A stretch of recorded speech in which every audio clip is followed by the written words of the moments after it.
तर झाले असतील का रोपण.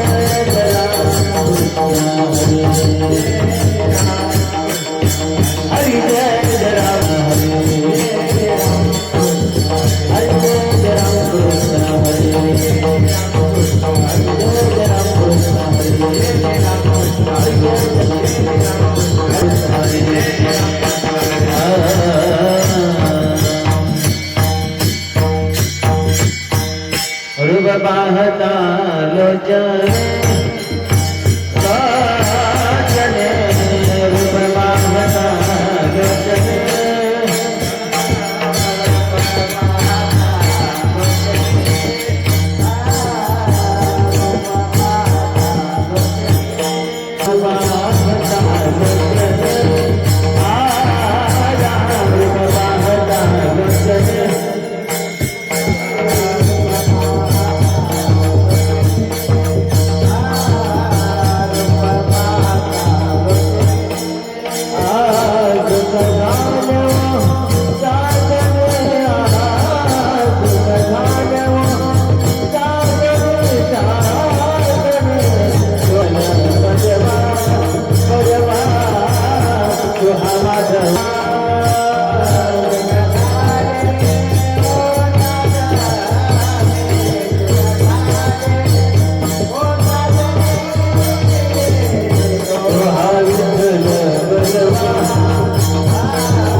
याजसाठी केला होता अट्टहास याजसाठी केला होता याजसाठी केला होता अट्टहास याजसाठी केला होता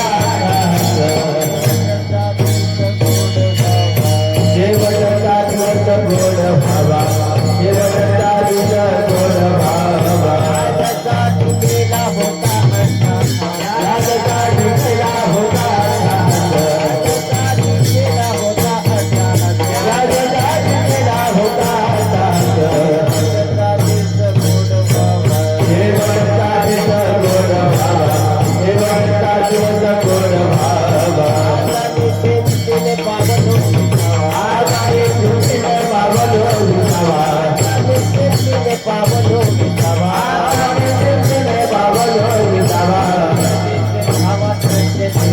मोंडरिया धावा कृष्ण क्रिया मोंडरिया धावा कृष्ण क्रिया कव सुख वागे आली आवत कव सुख वागे झाली आवत नाम मंगळाचे तेरे फुले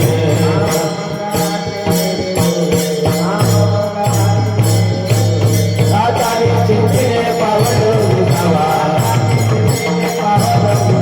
आचारी चिंतिने पावलो विसावा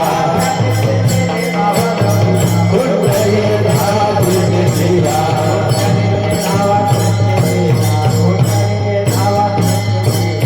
तुकारे मुक्ती पडली देवरे तुकारे मुक्ती पडली देवरे आता दिवस चाली गेली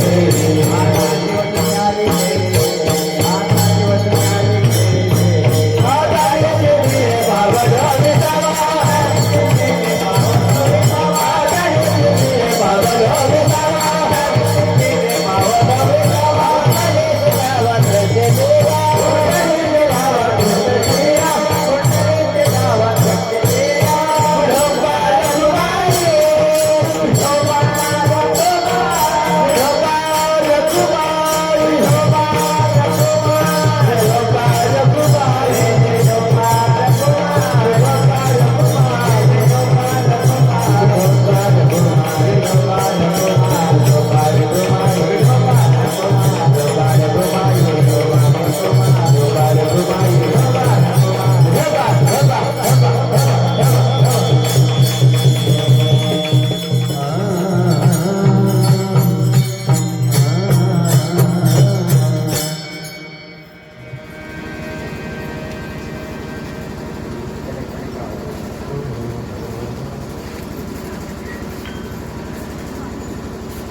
पावलो विसावा या जगात केला होता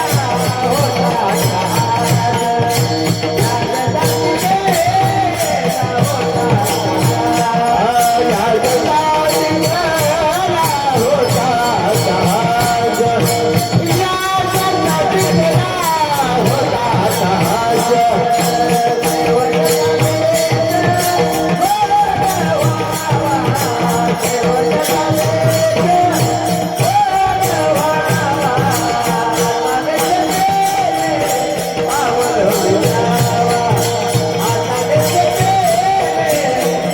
केला होता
याजसाठी गेला होता अट्टहास शेवट साधीस गुण भाव आता निश्चिंतीने पावलो विसावा कुंडली से धावा तृष्णेची या कवतुक वाटे झाली या वेचाचे नाव मंगळाचे निघुने आता निश्चिंतीने पावलो विसावा कुंडली से धावा तृष्णेची या तुका मने मुक्ती वर्णिले नवरी आता दिवस चारी खेळी वेळी आता निश्चिंतीने पावलो विसावा कुंडली से धावा तृष्णेची या महायोगी पिठे तटे भीमरथम पुंडलिकाय धातु भागवती स्कंदमानन्दकन्दं परमलिङ्गं वदे पाण्डुरङ्गं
मातृप्रथम नमन दुसरे चरण संतती त्यांच्या कृपादाने कथेचा विस्तार बाबाजी सद्गुरुदास तुका मस्तक हे पाय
प्रथम नमन गणनाथा उमाशंकराची असुता चरणावरी ठेवून माता साष्टांग नमन करीत असो आता बंधू शारदा जे का ब्रह्मयाची आत्मजा वाकसिती पावे सहजा तया नमन करत आता बंधू साधू सज्जन जे का करीते हरिचे ध्यान विठ्ठल नाम चिंतन तया नमन दंडवत ऐसे नमन करुणे सकळा हरिकथा बोले गोगड्या बोला अध्यान म्हणून आपुल्या बोला चालवे सकळ नामा म्हणे विठ्ठल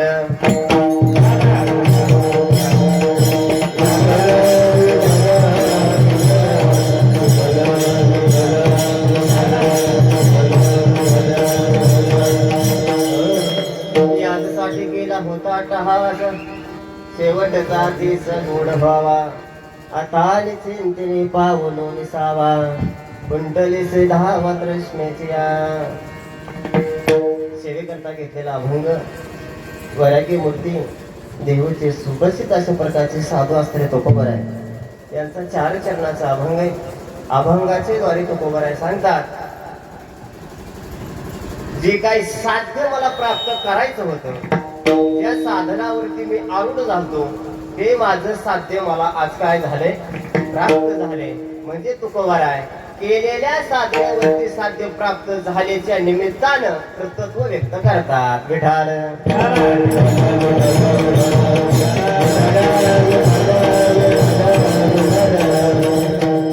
अभंगाला सुरुवात करण्यापूर्वी अल्पसा परिहार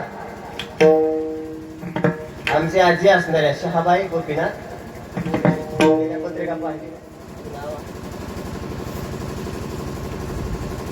अखंड मंदिरामध्ये येत होत्या कुठला कार्यक्रम सोडत नव्हत्या अखंड एकादशीला हजर असायच्या म्हणजे जो ठराविक धार्मिक कार्यक्रम कीर्तन पोथी भजन रामायण शक्ती कुठलंच काय त्यांनी कधी सोडलं नाही महाराज आणि आशांचं वर्ष श्राद्ध करण्याचं योग माझ्याकडे आलेला आहे मी मला भाग्यवान समजतो कारण मी बऱ्याच जणांचे ह्या वर्षामध्ये बरीच कीर्तनं केली काय की नाही बऱ्याच जणांची कीर्तनं केली महाराज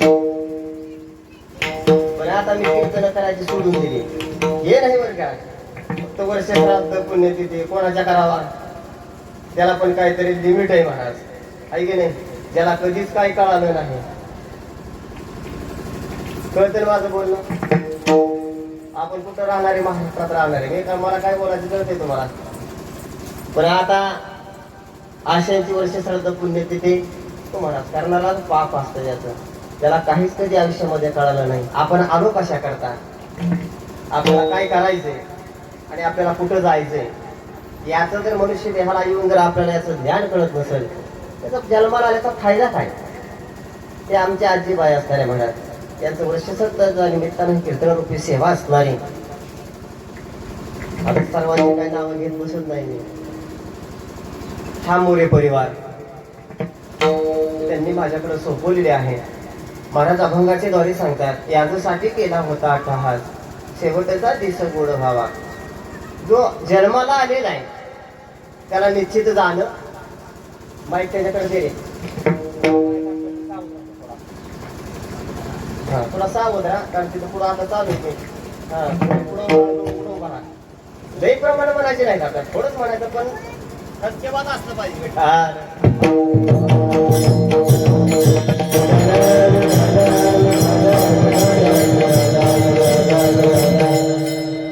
मनुष्य जन्माला आलेला आहे त्याला हे जाणत आहे महाराज. उपजल्या पिंडाशी त्याच्यासोबत मरण आहेच आहे. म्हणजे हा ठरलेली गोष्ट आहे महाराज. कोणीही असो कितीही मोठा असो कुठल्याही पदावरचा असो नव्हे तिथं कुणालाच मरण चुकलेलं नाहीये कारण देवादिक सुद्धा या ठिकाणी राहिले. येथे उरो नाही आले अवतार.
तिथं देवाचे तर शिल्लक राहिले नाहीत महाराज. तुम्ही आम्ही किती जीव आहे झाडाचा पाला असणारा महाराज म्हणजे देवादिक सुद्धा या ठिकाणी शिल्लक राहिले नाहीयेत.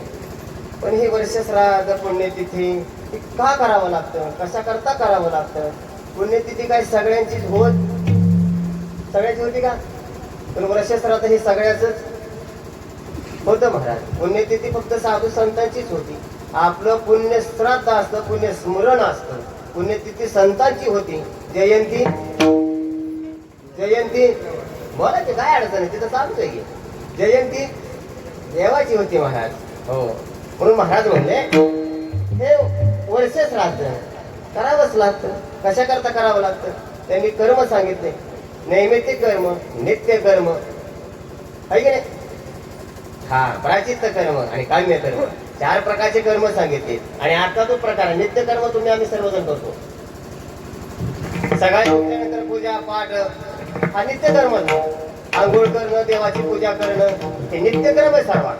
पण हे जे काही नैमित्तिक कार्यक्रम आहेत हे फक्त वर्षातून एकदाच होत असतात. वर्ष श्राद्ध वर्षातनं एकदाच होतं. पुण्यस्मरण वर्षातनं एकदाच होतं. आणि त्याला नैमित्तिक कार्य म्हटलं जातं. आणि हे करावंच लागतं कारण आपल्यावरती यांचं काय आहे उपकार आहे. यांचे आपल्यावरती ऋण आहे. 3 लोकांचं ऋण आहे आपल्यावरती देव संत आणि आई वडील. आणि हे ऋण आपल्याला फेडावंच लागतं. फेडल्याशिवाय कुणाला इथं सुट्टी नाहीये महाराज. याच्याकरता हे वर्ष श्राद्धाची सेवा असणारी. म्हणून महाराज म्हणले अरे कसाही प्राणी असू द्या देवाधिक असू द्या त्याला जावंच लागतं महाराज. एकदा का आयुष्याची माळ संपली की त्याला हा देह सोडावा तुटला आयुष्याचा दोरा.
वाजला एकदा काय वाजला त्यांच्यासाठी फक्त शिट्टी मारून द्यावं नका असा कार्यक्रम आता जुळलेला आहे विठाल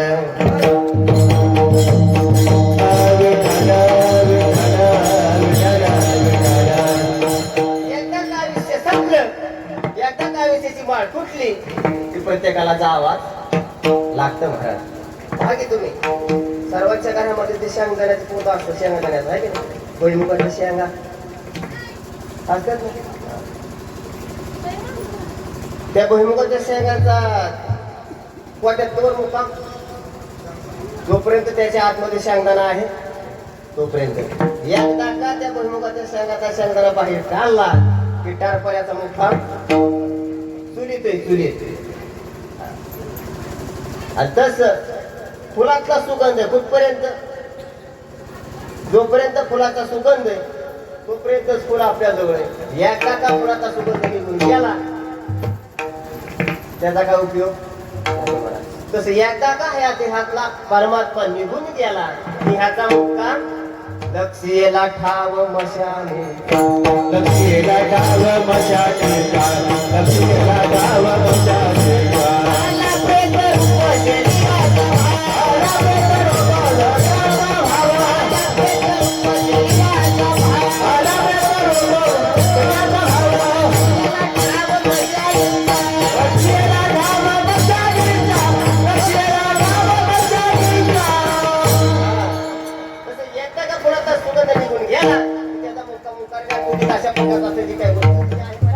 महाराज मध्ये एकदा देहात निघून गेला की ह्याचा मुक्काम मस्त वाटत आहे महाराज बरं त्याच्यातून आत्मा निघून गेल्यानंतर किती वेळ ठेवतात माणसं किती वेळ ठेवतात बोला की काय हो आपण सगळे एकाच गावात येत आता मला पण नाही बोलता येत नाही तुमच्या पुढं हा किती वेळ ठेवतात एकदा देहातला आत्मा निघून गेला किती वेळ ठेवतात माणसं हा तास 2 तास 3 तास अरे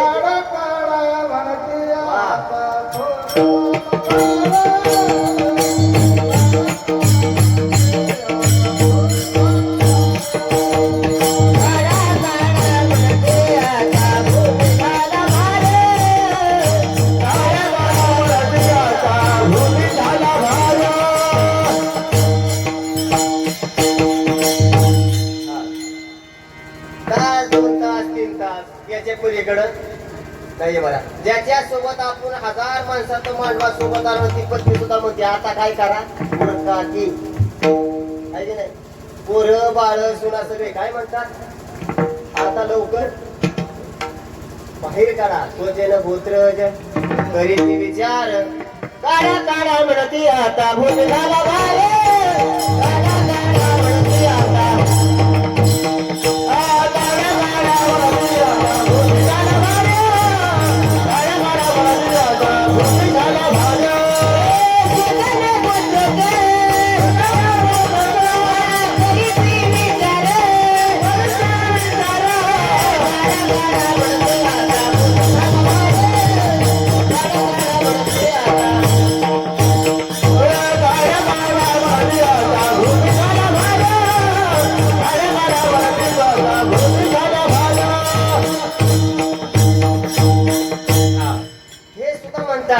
आता ठेवण्याचा अर्थ नाही महाराज आता ताबडतोब याचा बाहेर काढा कारण ह्याचा काय व्हायला भूमीला भाग होऊ लागलाय महाराज आता याला बाहेर काढा आपल्या जवळची लोक म्हणतात जवळची म्हणजे आपण ज्याच्या सोबत 5-50 वर्षे घालवलेली असतात ते सुद्धा याच्यातून बाहेर काढा म्हणतात महाराज म्हणजे आपलं इथं कुणीच हा अरे तिथं आपलं कुणीच नाही कुणाचे नाही कुणाचे कुणी तुझे रे कोणी नाही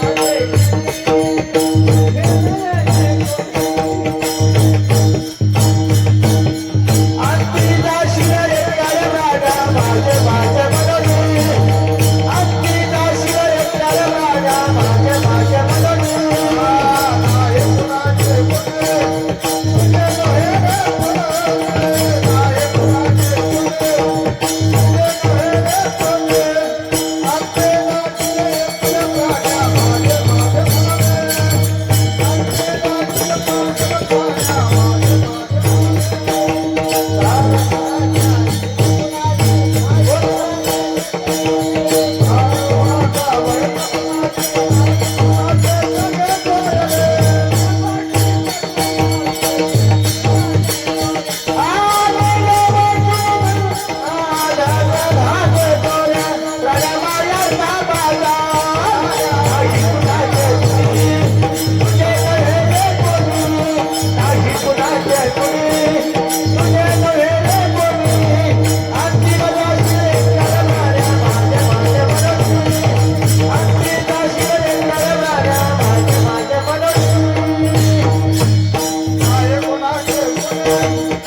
सगळ्या प्राण्या माझे माझे म्हणून आहे की नाही.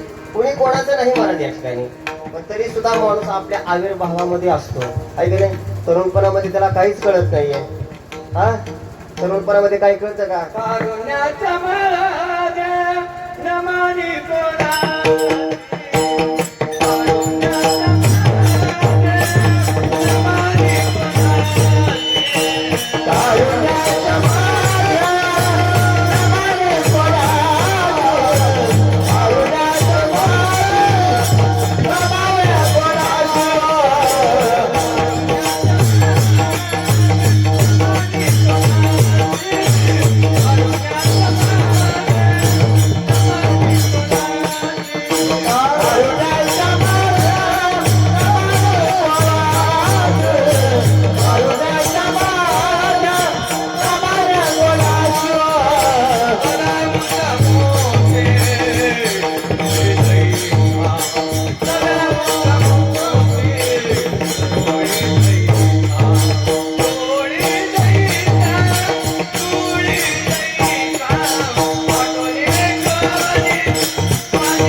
सत्तेचा आहे की नाही. तीन प्रकार सांगितले मला, सत्ता, बळ आणि हिची काय अवस्था. याच्यामध्ये ते कोणाला मानत नाहीये. आणि असं पाहता पाहता पाहता वय सरून जातं आहे की नाही. वय सरून जातं महाराज. पाठीमागं प्रपंच लागतो.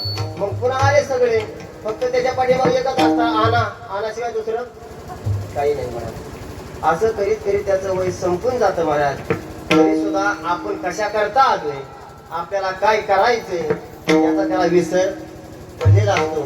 तरुणपणामध्ये कसा चेहरा असतो अरे, हा, तरुणपणामध्ये कसा असतो, म्हातारपणात कसा असतो. हा, खोबऱ्याची वाटी झाली आचे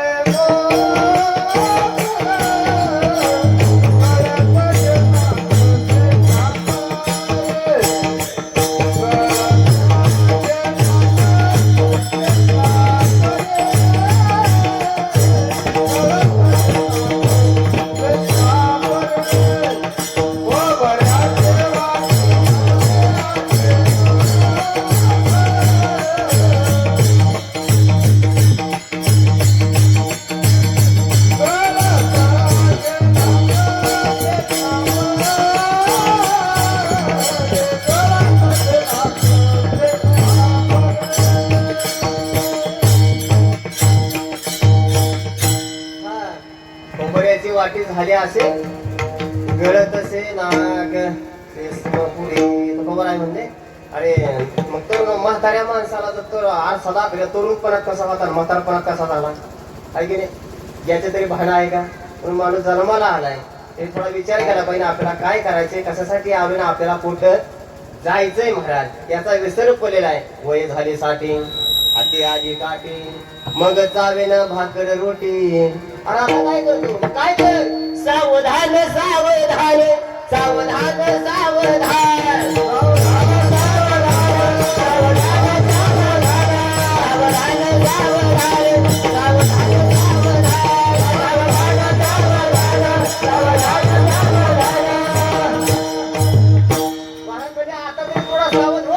आता तुला भाकर चावत नाही, रोटी चावत नाही, खाता काहीच येत नाही.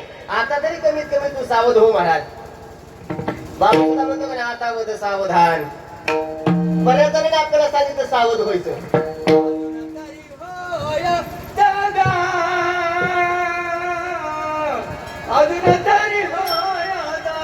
वा वा.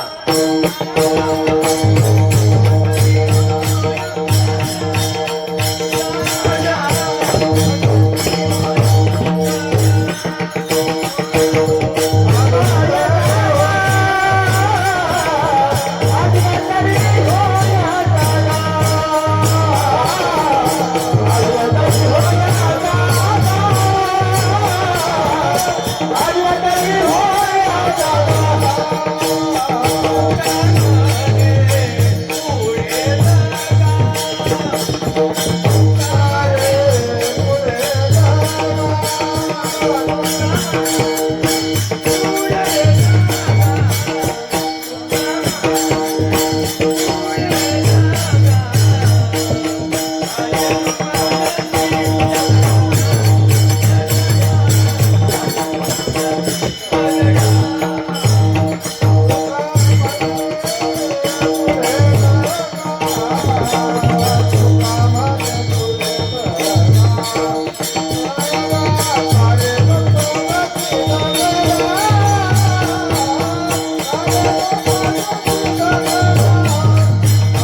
म्हणे पुढे दगा.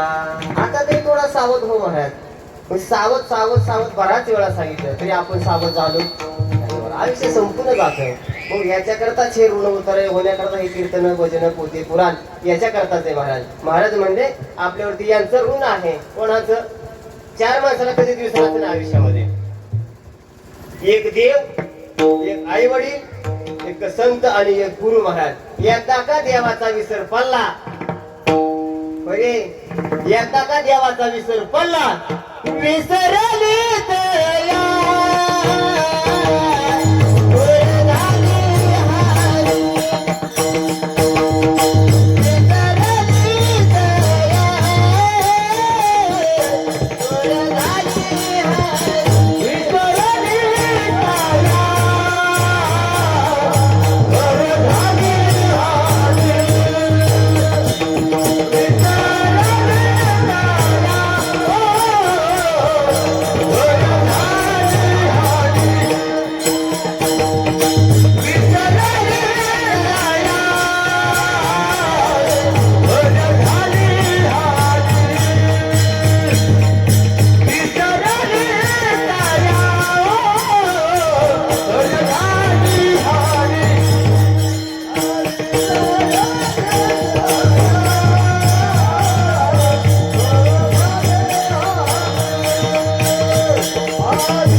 भगवंताचा विसर पडला विसरली तया.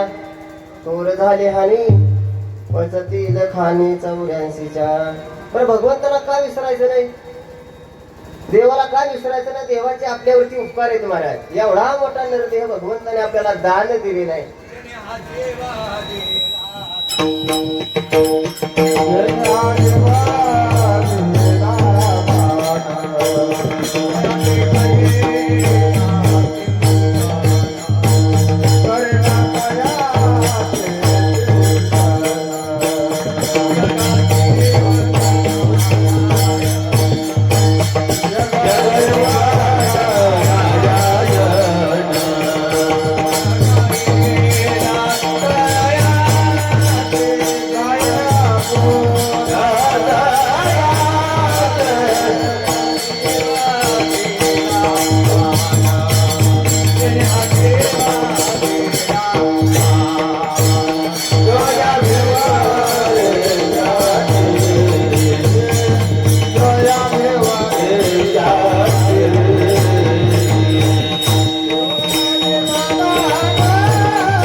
जीवतीला दान करीन तयाचे चिंतन जगत जीवन नारायण गायन गुण तयाचे. त्या भगवंताने एवढा देह आपल्याला दान दिले. अनमोल किमतीचा देह महाराज. याची किंमत करता येत नाहीये. एवढा देह अनमोल आहे. तुम्ही डॉक्टरकडे गेल्यानंतर एका एका वस्तूची किती किती किंमत, किती किडनी बदलायची म्हणजे काय लागतंय, हा किती पैसा लागतो, एक हृदय बदलायचं किती पैसा लागतो, एक डोळा बदलायला किती पैसा लागतो, एवढा अनमोल किमतीचा नरदेह आपल्याला दान दिलेला आहे महाराज. एवढं मोठं महाधन असणार नरदेह निदान लादले.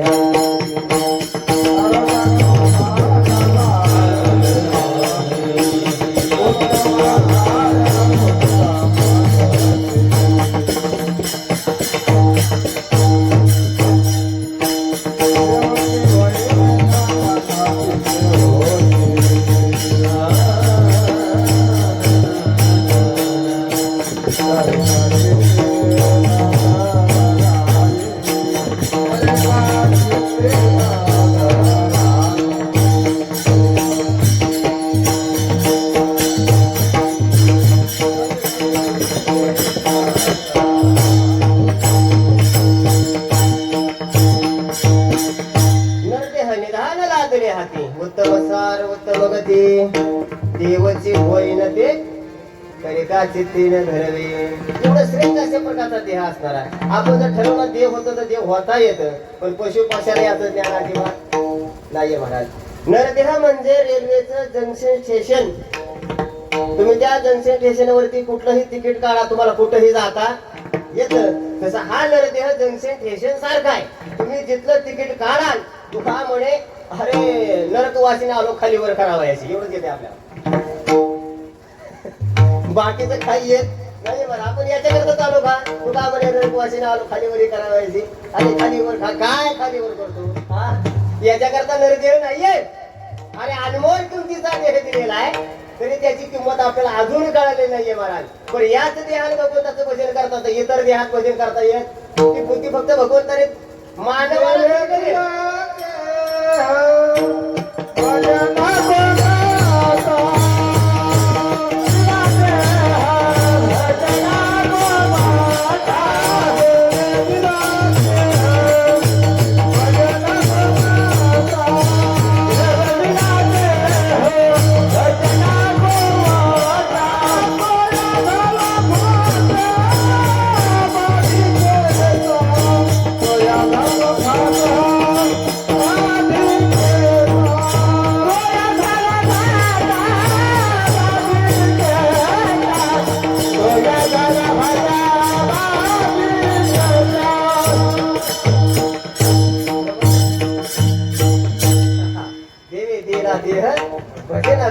तोया झाला फाटा बाधी केला. या देह भजना करता दिलेला आहे महाराज. आपण भजन सोडून दिलं, फाटा फुटला. भजन कोण करत, भजन कोण करत का? देह कशा करता दिलाय, भजना करता दिलाय महाराज. कोणी भजन करत नाहीये, फक्त आपापल्या मार्गाने फक्त प्रपंच हाकायचा चाललेला आहे. बरं जेवढी माझ्या सही सगळी आता माझा मी तीच उद्योग कशा लोकांना सांगू मी आहे की नाही, मी सुद्धा तीच करतोय. नित्य उठून या खावयाची चिंता, आपण सोयीचा नाठवे, आपुल्या सोयीचा नाठवे, आपुल्या सोयीचा नाठवे. नित्य उठून या खावयाची, आपुल्या सोयीचा नाठवे.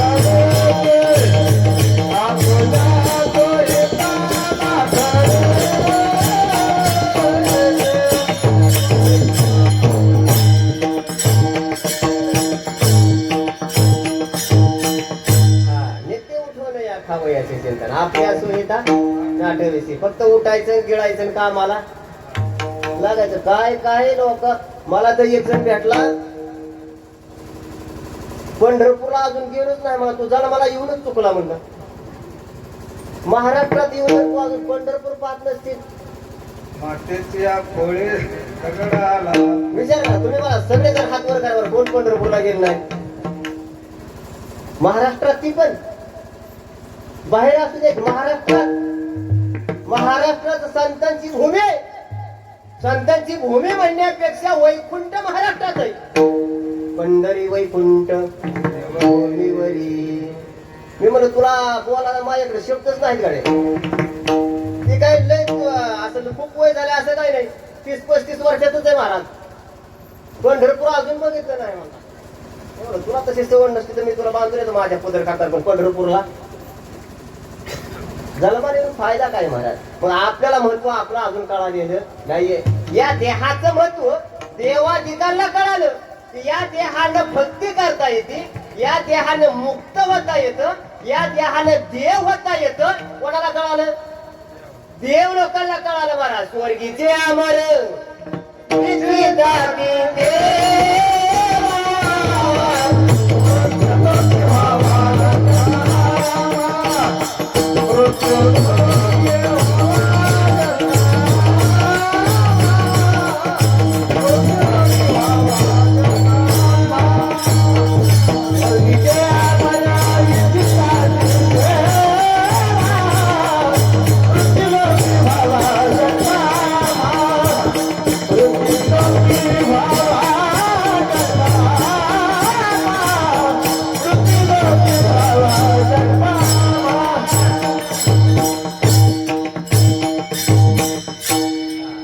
स्वर्गीचे अमर इच्छिता देवा मृत्यू लोकी भावा जन्मा देवाधिकाला याचं महत्व कळालं महाराज. या देहानेच भजन करता येतं, याच देहाने मुक्त होता येतं, याच देहाने देव होता येतं महाराज.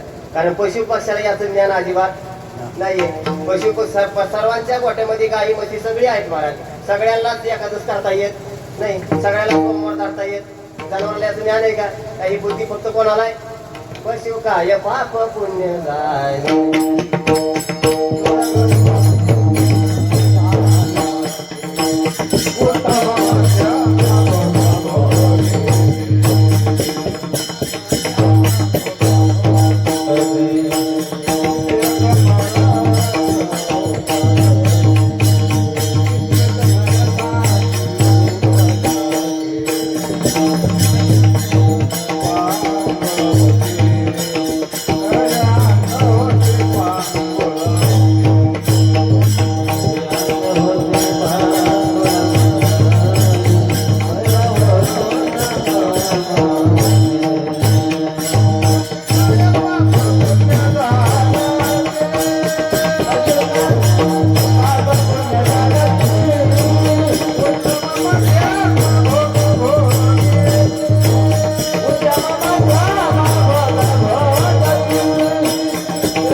पशुसुद्धा आहार निद्रा भय मैथून सर्वच अवस्था प्राण्याला सुद्धा आहे. मानवालाही समसमान भागवतकार सांगतात नाद बाबा. पशु पशाला समसमान आहे, पण पशु पशाला याचं ज्ञान अजिबात नाही महाराज. फक्त आपणच याच्यामध्ये गुंतून गेलेलो आहे. फक्त आपणच फक्त पैसा असू, घर दार मोला बायका सगळं काय महाराज. पण संपत्ती असून असून आपल्या पैसे किती आहे? किती संपत्ती हा कळू दे की मला. मी काही इडीबिडी नाही लावली तुमच्याकडे. ती पण तिकडे माझ्याकडे नाही का नाही. मी काय सांगणार नाही महाराज. मला कळू दे तुमच्याकडे किती इथे. तुम्हालाच का म्हणलो मी हा हाय का नाही. हा मग जीवराज तरी का तुम्ही येत नाही एकादशीला? हाय का नाही. आपल्याकडे एवढी संपत्ती नाही.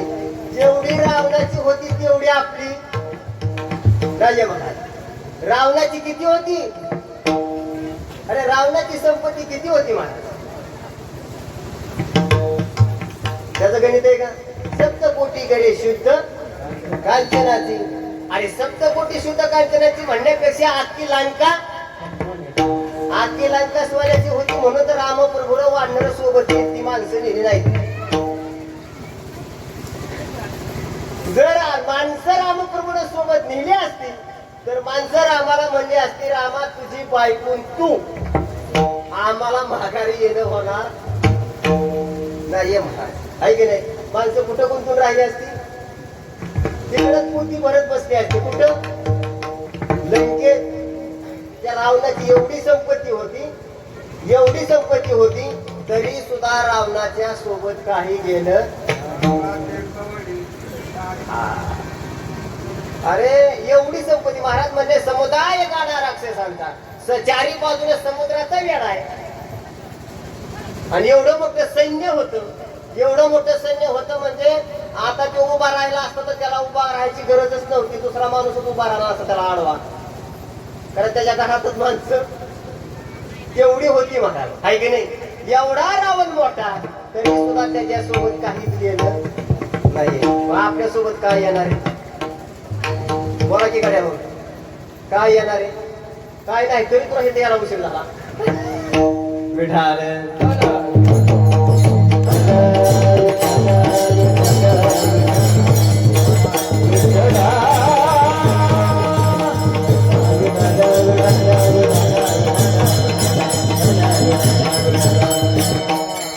आपल्यासोबत काहीच येणार नाही.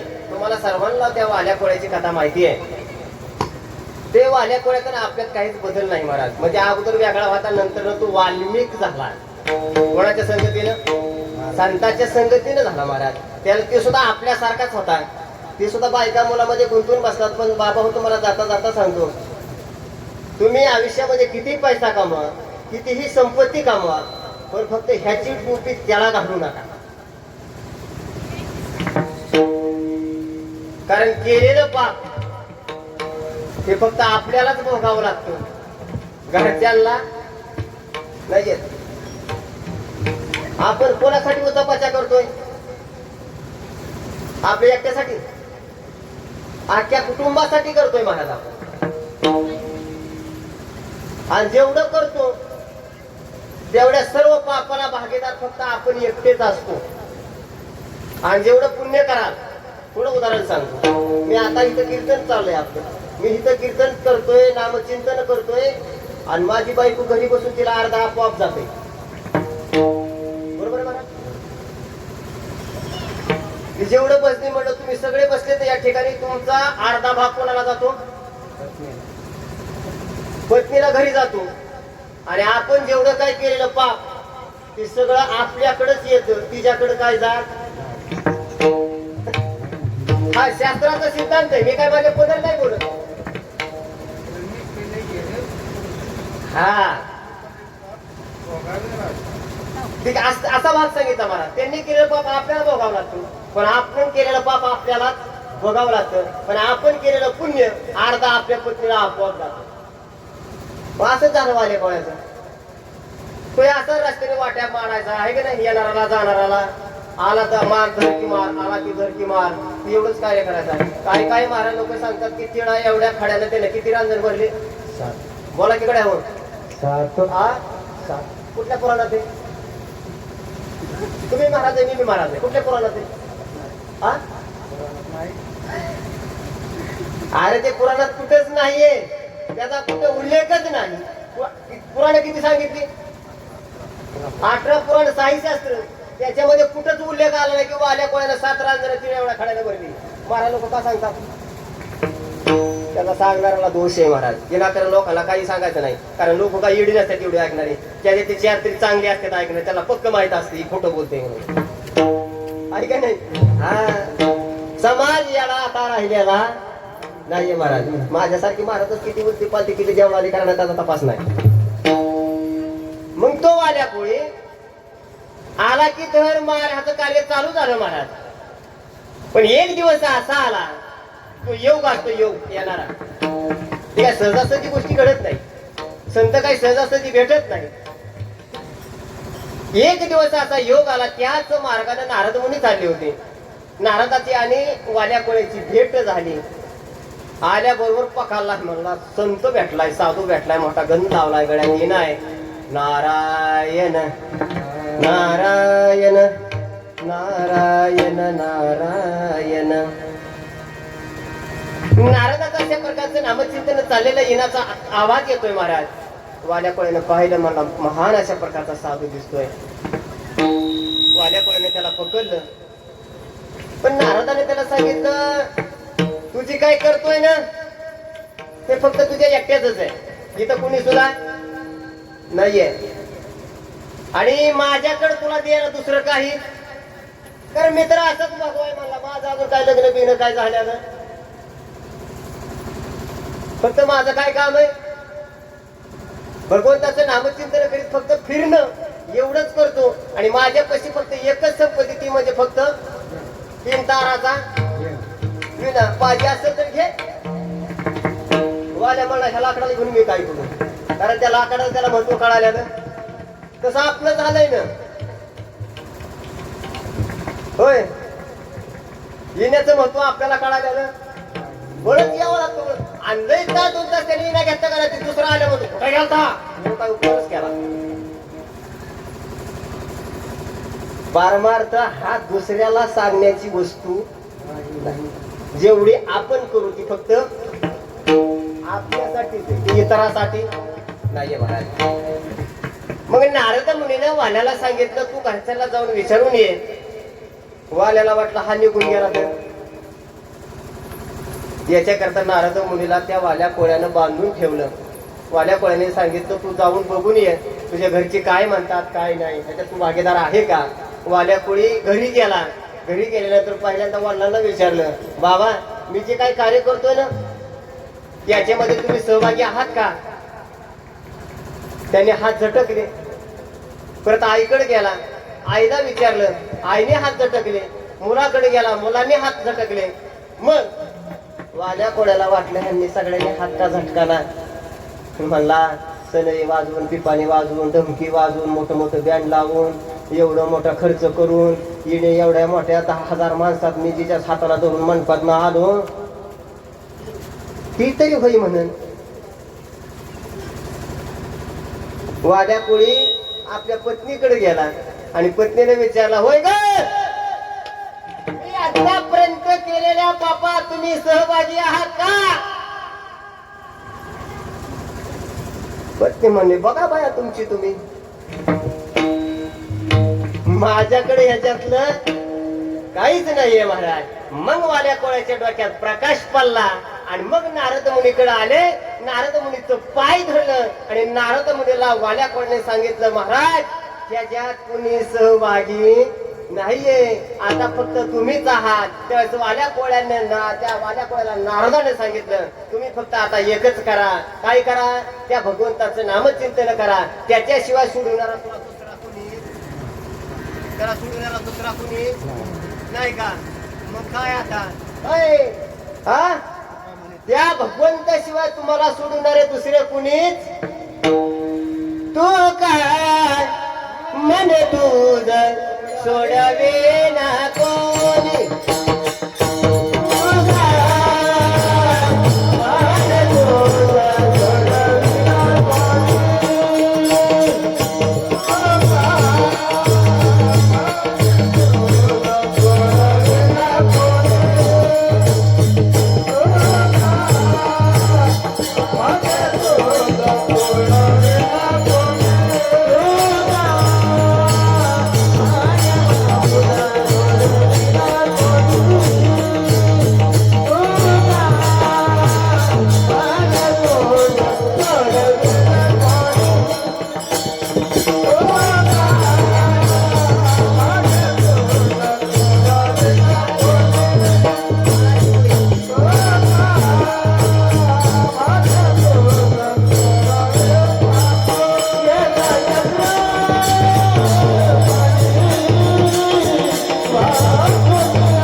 ना कोणी एका चक्रपाणी वाचुनिया. आता तुला सोडवणार या जगतामध्ये दुसरं कोणी नाहीये. एक भगवंत फक्त तुला सोडवणार आहे महाराज. अशा प्रकारचा उपदेश असणारा नारदानं वाल्या कोळ्याला केला. मग तिथून पुढे त्याचा कार्यभाग चालू झाला महाराज. सगळ्यांचा विषय सोडून दिला. त्याने सांगितलं अरे आता बहीण भाऊ कोणी सुद्धा याच्यातलं शेतीची कामे ना दूर आहे. आता याच्यात कुणीच नाहीये महाराज. याचा काळाची उडी बनली मग मात्र कुणी सोडवत नाही. आणि काळाने आतापर्यंत कोणाला सोडलं? कोणाला सोडलं का? कोणाला सोडलं नाही महाराज. या जगतामध्ये जेवढे जेवढे आले तेवढे काळाच्या ताब्यात गेले. हे काळा नळाचे तोंडी कातरी लोणियाची उंडी मासे पंख पाखडे तव हे सरी. हात हे असताना काळाच्या तोंडामध्येच घातलेला आहे महाराज. पण हे जात कधी? ज्ञानोबराने फार सुंदर सांगितलं. ज्ञानोबराय म्हणतात मासे पंख पाखडाचे हात हे संपून जात. एवढा सुद्धा याच्याजवळ वेळ नाहीये. तरी सुद्धा आपण अजून विचार करत नाहीये. तरी सुद्धा आपण मोठे मोठे पेंड लावून आणि मोठ्या मोठ्या आधुल्या वाजवून रंगातरा कलरच्या आधुल्या आणू वाजवतोय राव. कशाला हा माहिती मला तुम्हाला देता काय वाटत आहे नाही. एवढे मोठे मोठे आधुनिक वाजू वाढदिवस साजरा करते. परंतु वाढदिवस मध्ये दिवस वाढले का कमी झाले? आयुष्य कमी झालं का वाढलं? हा कमी झालं महाराज. आणि आपण वय वाढल्याचा आनंद व्यक्त करतो. पण याचं सुद्धा आपल्याला भान नाही की आपण काळाकडं चाललेलं आहे महाराज. काळ आपली कुणाला सोडलेलं नाहीये. आपण काळाच्याच तोंडात चाललेलो आहे. पण थांबा मला एक मिनिट सांगा तुम्ही आता. आपण सूर्याकडे चालू का सूर्य आपल्याकडे येतोय? हा बोला की झोपले का काय? हा सूर्य आपल्याकडे येतोय का आपण सूर्याकडे चाललोय? हा आपण हा मग कसं काय म्हणतो दिवस उगावला? अरे दिवस उगवतच नाही. आपण चाललोय तिकडं मागे महाराज. तसा हात हे आपण काळाकडे चाललेलं आहे. काळ कधी उडी घाली याचा पत्ता नाही महाराज. हा काय थांबलाय का? थांबलाय का? थांबला नाही महाराज. घडी घडी याची अजून किती आहे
अजून किती आहे अवकाश. हे चक्र आहे महाराज. उपजते नाचे नाचे ते पुनरुपे दिसे. हे घटिका यंत्र जैसे परिभ्रमणे का राडगाड पहाते मंदिर घेऊन काय गोका नेता आहे. काळाने कोणाला सोडलं नाही महाराज. एक वेळेला हनुमंतराची आई कोण? अंजनी माता. त्या अंजनी मातेला नेण्याकरता काळ आला. आणि अंजनी मातेनं काळाकडे पाहिलं म्हणा, ती येताना कशी येतं तुम्हाला सगळ्यांना माहिती आहे की नाही. तुम्ही बरेच महारा लोकांचं ऐकलं. आला ना अंजनी मातेकडे पाहिलं, त्याचं काळाने सांगितलं मी तुम्हाला नेण्याकरता आलेलो आहे. नेण्याकरता आलोय म्हटल्यानंतर अंजनी मातेनं ऐकलं. चालतंय म्हणजे काळ महागारी गेला. हनुमंतराय आले आणि अंजनी मातेनं हनुमंतराला सांगितलं म्हणजे मला नेण्याकरता काळ येणार आहे, तो आत्ताच येऊन गेला. बरं कोणाच्या आयला नेहाला आला? हनुमंतरामध्ये काय साधा सुद्धा का? एक चिरंजीव पैकी हनुमंतरा सुद्धा आश्चर्याचा धक्का बसला मला, माझ्या आयला नेहाला काळ येतो म्हणजे. बरं येऊ दे. हनुमंतराने अंजनी मातेला विचारलं काळ नेमका किती वाजता उद्या येणार? अंजनी माता म्हणजे उद्या दुपारी 12 वाजता येतो म्हणलाय. येऊ दे. पण हनुमंतराने अंजनी मातेला सांगितलं तू काय म्हणली? काळाला सांगितलं ये, आल्यानंतर जेवण बिवण करून जा. येतो कोणाच्या घरी?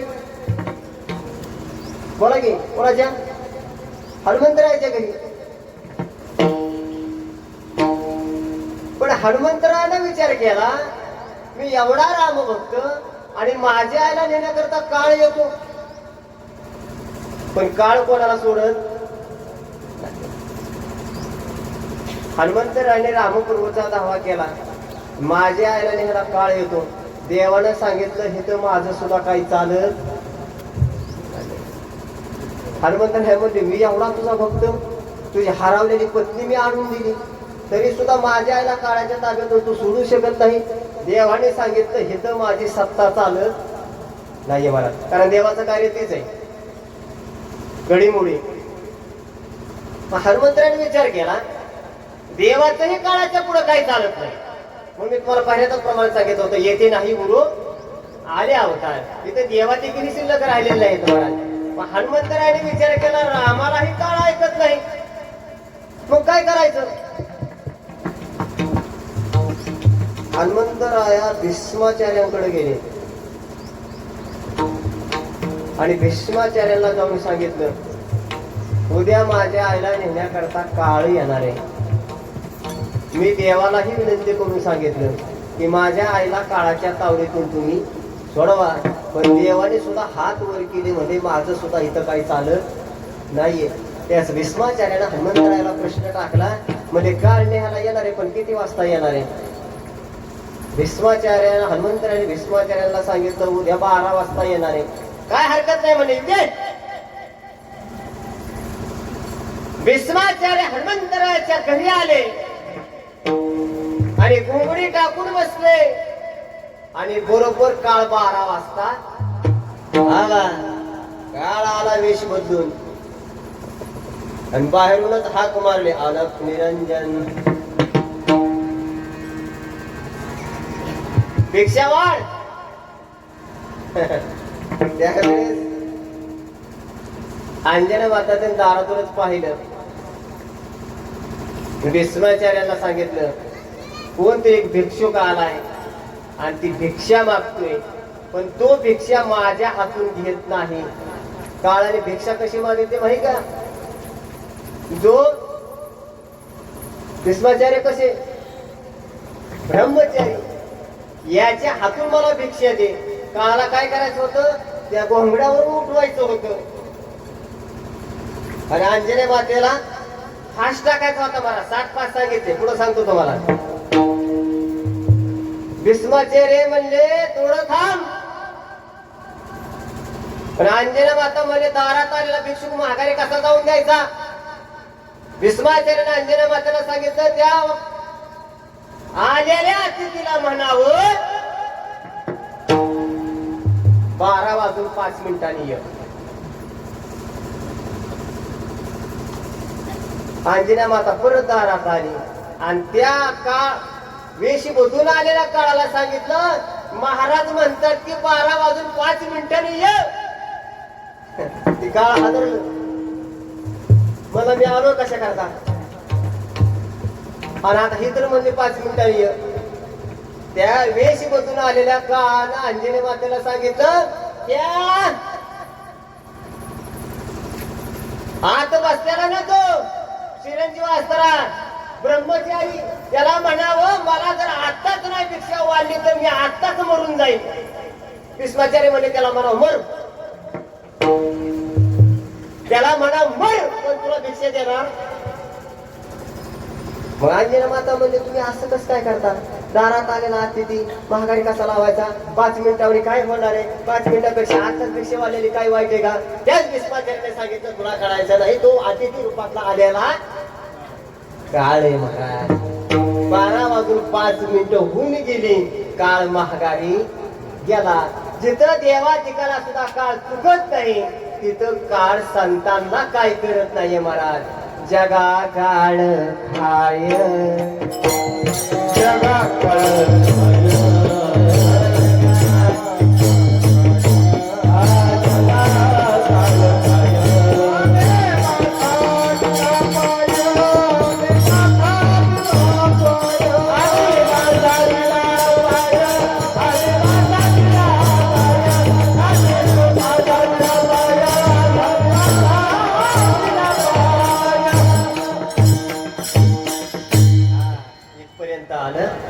ज्या संतांनी काळावरती ताबा मिळवला.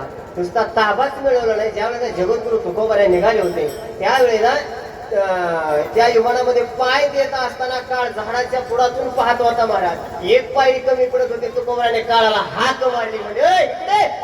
त्याच काळाच्या डोक्यावरती पाय दिला तुकोबाराय वरती गेले. म्हणून महाराज म्हणजे मी ज्याच्या करता साधना केली जी मला साध्य प्राप्त करायचं होतं तो माझा दिवस आज काय झाला गोड झाला. अभंगाचं याच्यासाठी केला याच्यासाठी केला याच्यासाठी केला होता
यासाठी केला होता अटहास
वाटू नका जागा ठोक्याला व्हायचे ती याच्यासाठी केला होता टहास शेवटचा दिस भावा आता निश्चित पावलो विसावा कुंडली सुधा कृष्ण किया कवतुक वाटे झाली आवेचाचे नाव मंगळाचे ते निगुणी म्हणे मुक्ती पूर्णिले नवनी आता दिवस चारी खेळी वेळे माणसाच्या आयुष्यामध्ये 3 सोहळे येतात.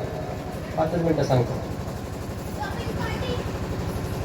पहिला सोहळा जन्माचा, एक मधला सोहळा येतो मंडपातला आणि शेवटचा एक सोहळा येतो तो अंत्यविधीचा. 3 सोहळे माणसाच्या आयुष्यामध्ये येतात, पण सुरुवातीचा सोहळा आणि शेवटचा सोहळा सगळ्यांच्याच आयुष्यामध्ये येतो, पण मधला सोहळा सगळ्यांच्याच आयुष्यात येईन अशातला भाग आहे की नाही. प्रत्येक जण जन्माला आले आणि प्रत्येक जण जो जन्माला आला तो शेवट जाणारच आहे, पण सगळेच मंडपातनं येत्या अशातला भाग आहे की नाही. काय काय ब्रह्मचारी राहिले, काय काय होच ना, आहे की नाही. अशी परिस्थिती आहे महाराज आता सध्या त्या विषयी सोडून. पण महाराज म्हणले यदा का नरदेहाच्या गावाला आले की नरदेहाच्या गावाला आल्यानंतर जन्म मृत्यूच्या सोहळ्याला नाही मोहीम चालत सोडले. नरदेहाच्या गावाला जन्म मृत्यूच्या सोहळ्या ना म्हणून धनंजयाची आपली. या सोहळ्याला नाही म्हणता येत नाही.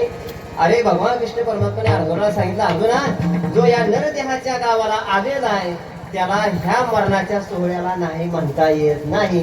तू मधल्या सोहळ्याला नाही म्हणला तरी तू आई बापाला जरी म्हणला मला मधला सोहळा नकोच आहे तरी सुद्धा चालतंय महाराज. पण हा सोहळा प्रत्येकाचा ठरलेला आहे. जरी ठरलेला असला तरी सुद्धा कसा करायचा तो आपापल्या विचारावर अवलंबून आहे. आपापले विचार चांगले ठेवा महाराज. चांगले विचार जी मोठी माणसं असतात ना, मोठी माणसं थोडं सांगतो 5 मिनिटं. जी मोठी माणसं असतात ना ते विचाराने मोठे असतात.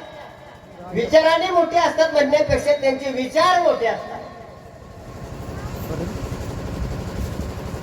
पण आपण कशाने मोठे झालं पाहिजे?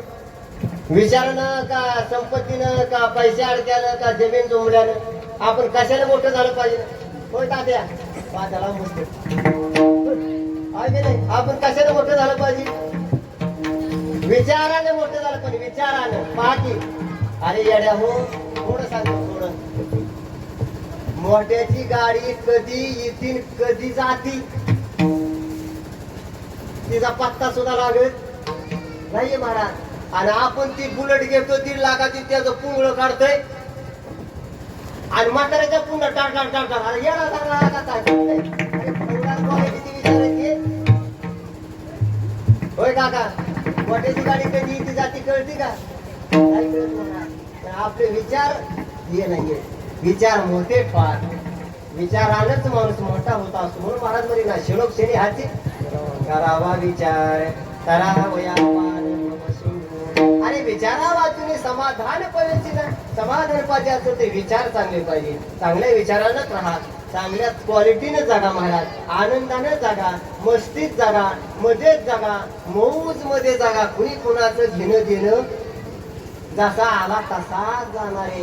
विनाकारण कशाला चेहरा पाडून जगतोय का ना कामाचं आहे का नाही.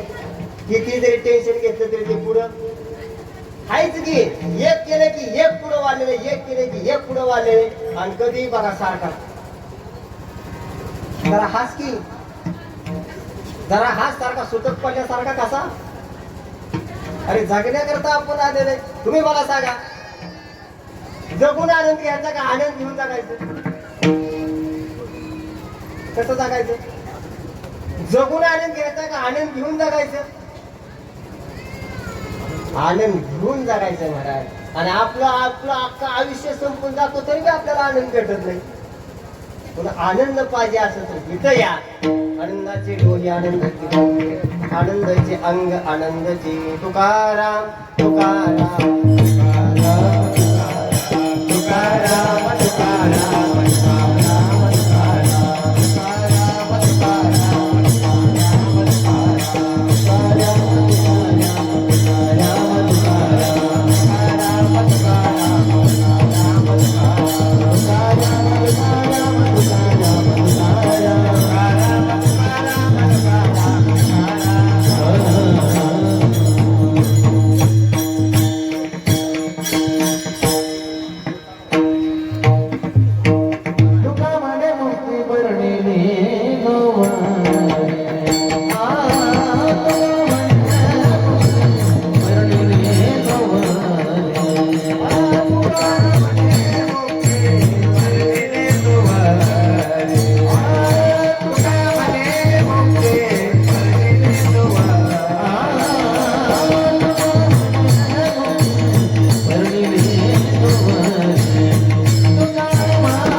आता निश्चितीने पावलं आता निश्चितीने पावलं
तयाचे चिंतन जगतना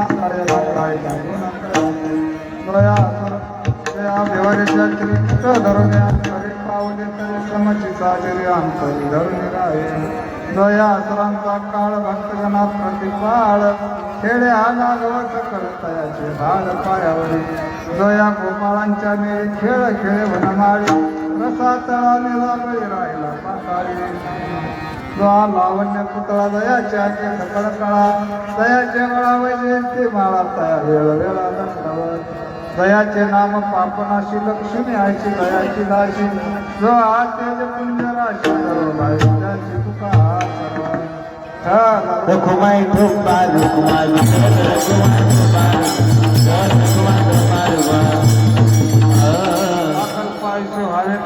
माझ्या सकाळच्या दासा श्री संत मंडळी सुखास माझ्या दासा भावी भाषे जयामुखे नाम पांडुरंगे देशद्रे बाय पांडुरंगा आणि तुझे काही न मागू दे मजदेव बाय संताचे ज्ञानदेव तुकाराम ज्ञानदेव तुकाराम ज्ञानदेव तुकाराम ज्ञानदेव तुकाराम बोला पुंडली गोर विठ्ठल श्री ज्ञानदेव तुकाराम पंढरनाथ भगवान की जय बाबा ज्ञानेश्वर महाराज की जय जगद्गुरु तुकाराम महाराज की जय गोपाल कृष्ण भगवान की जय।